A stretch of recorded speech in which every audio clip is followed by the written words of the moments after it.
हापुड़ शहर में राकेश नाम का एक गरीब आदमी अपनी बेटी बिंदिया के साथ रहा करता था। राकेश की पत्नी का देहांत कुछ साल पहले हो गया था और अब राकेश और बिंदिया ही अपनी छोटी सी दुनिया में इस गम के साथ जी रहे थे।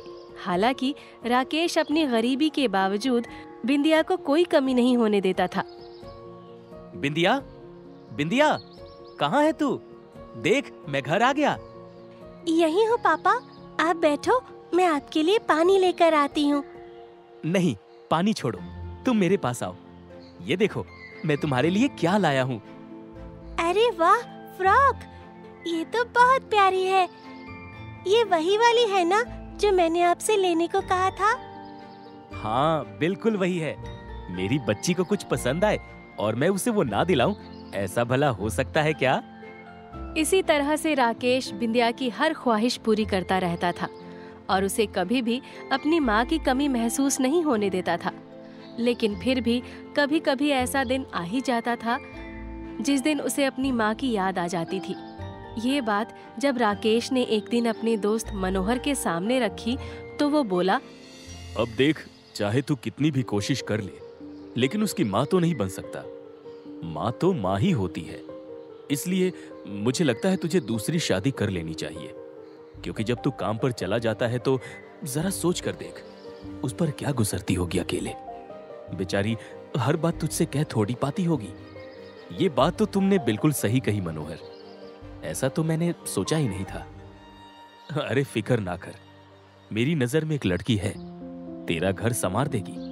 बता तो बात चलाऊं? हाँ, क्यों नहीं। मनोहर ने बात चलाई और देखते ही देखते राकेश की शादी गौरी से हो गई। राकेश और गौरी की शादी के बाद घर में एक नया माहौल बन गया था। बिंदिया को भी गौरी अच्छी लगी।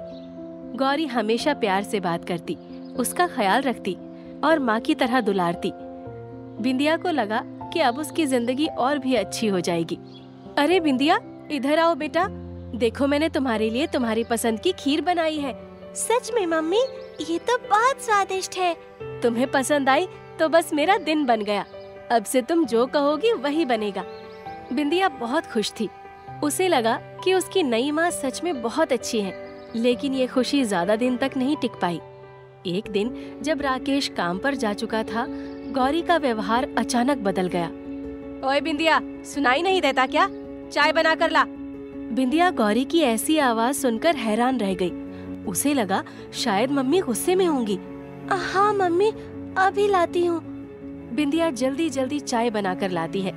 गौरी चाय का घूंट लेते ही गुस्से में चिल्ला उठती है। ये क्या बकवास बनाई है? चीनी ज्यादा डाल दी। क्या मूड खराब करने के लिए बनाई है? मम्मी, गलती हो गई, मैं दूसरी बना देती हूँ। बिंदिया दोबारा चाय बनाकर देती है, लेकिन गौरी पूरे दिन उससे रूखा व्यवहार करती है। पर जब शाम को राकेश घर लौटा तो गौरी फिर से मीठी और प्यारी बन गई। अरे बिंदिया बेटा, पापा आ गए, जरा पानी ले आ। बिंदिया चौंक कर गौरी को देखती है, जैसे कोई पहेली हल करने की कोशिश कर रही हो। वो पानी लेकर आती है। राकेश मुस्कुराता है। मेरी गुड़िया, दिन कैसा बीता? अच्छा। गौरी नजरें तरेर कर उसे घूरती है। बिंदिया डर जाती है और कुछ नहीं बोलती। अगले दिन राकेश ने बताया कि उसके मालिक उसे कुछ दिनों के लिए दिल्ली भेज रहे हैं। बिंदिया बेटा, मैं कुछ दिनों के लिए दिल्ली जा रहा हूँ, अपना ख्याल रखना। पापा, मत जाइए ना। अरे पगली, मैं जल्दी ही लौट आऊंगा। और देखो, मम्मी है तुम्हारी। राकेश बिंदिया की बेचैनी समझ नहीं पाता और दिल्ली चला जाता है। सुबह होते ही गौरी का असली रूप फिर सामने आ गया। अरे उठ, सोती ही रहेगी क्या? काम कर घर का। मम्मी, मुझे स्कूल जाना है। स्कूल की कोई जरूरत नहीं, घर के काम पहले आते हैं। बिंदिया भारी मन से घर के काम करने लगी। काम करते करते वो बुरी तरह थक गई। मम्मी, बहुत थक गई हूँ। तो मैं क्या करूँ? काम पड़ा है तो करना पड़ेगा। मैं कोई नौकरानी हूँ जो तुम्हारे लिए करूँ? पर मुझे स्कूल जाना है। गौरी ने तमतमाकर बिंदिया के गाल पर एक जोरदार थप्पड़ जड़ दिया। जब तक मैं इस घर में हूँ, तुम्हारी ये अकड़ नहीं चलेगी।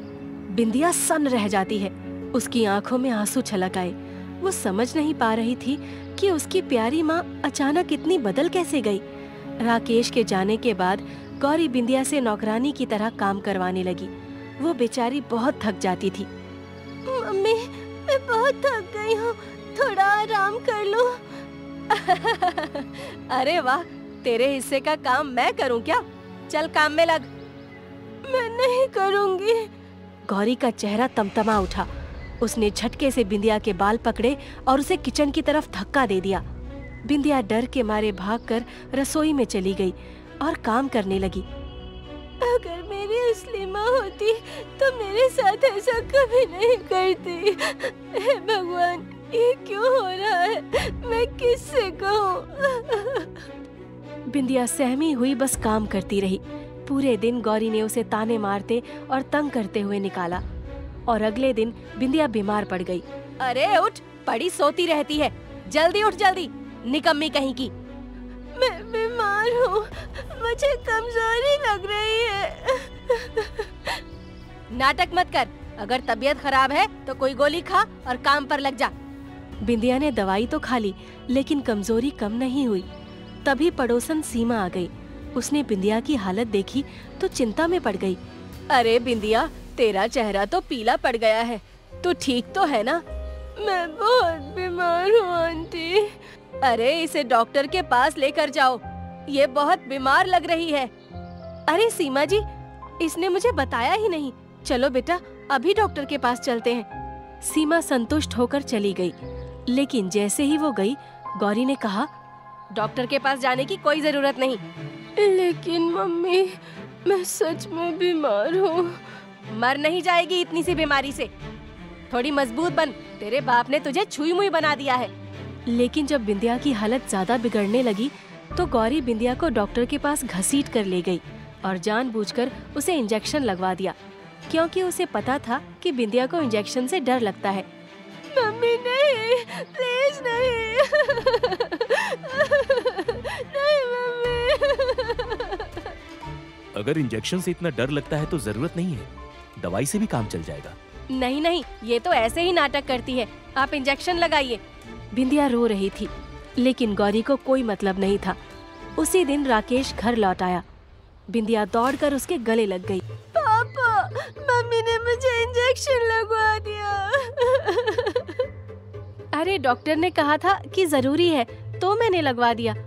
राकेश ने बिंदिया को प्यार से बैठाया और उसकी सेवा करने लगा। उसी शाम राकेश की मुलाकात सीमा से हुई। राकेश, तुम्हारी पत्नी बहुत बुरी औरत है, तुम्हें पता भी है वो बिंदिया पर कितना अत्याचार करती है। सीमा जी, आप क्या कह रही हैं? गौरी तो बिंदिया से बहुत प्यार करती है। अगर यकीन नहीं तो खुद देख लो। राकेश को यकीन नहीं हुआ, लेकिन अपनी बेटी की चिंता में उसने एक दिन गौरी की परीक्षा लेने का फैसला किया। अगले दिन उसने झूठ मूठ कह दिया कि वो काम पर जा रहा है, लेकिन वो घर से बाहर जाकर खिड़की के पास खड़ा हो गया। जैसे ही उसने अंदर झांका, उसका खून खौल उठा। अब तेरा बाप चला गया, अब कोई बचाने वाला नहीं है, जल्दी काम कर। मुझे बुखार है मम्मी, प्लीज थोड़ा आराम करने दो। राकेश का दिल दहल गया। वो तुरंत अंदर आया और गौरी पर चिल्ला पड़ा। तू इतनी निर्दयी औरत निकली, मेरी बेटी पर इतना जुल्म कर रही थी। राकेश, तुम गलत समझ रहे हो। चुप, अब एक शब्द भी मत बोल। मैं अब तुझे अपनी बेटी के साथ एक पल भी नहीं रहने दूंगा। राकेश ने गौरी को तलाक दे दिया और बिंदिया को गले लगाकर रो पड़ा। बेटा, मुझे माफ कर दे, मैंने तुझे कैसी औरत के हवाले कर दिया। पापा, अब हमें किसी और की जरूरत नहीं, आप ही मेरी दुनिया। राकेश बस रोए जा रहा था, क्योंकि उसे अपने आप पर गुस्सा आ रहा था कि उसने अपनी बेटी के साथ क्या कर दिया।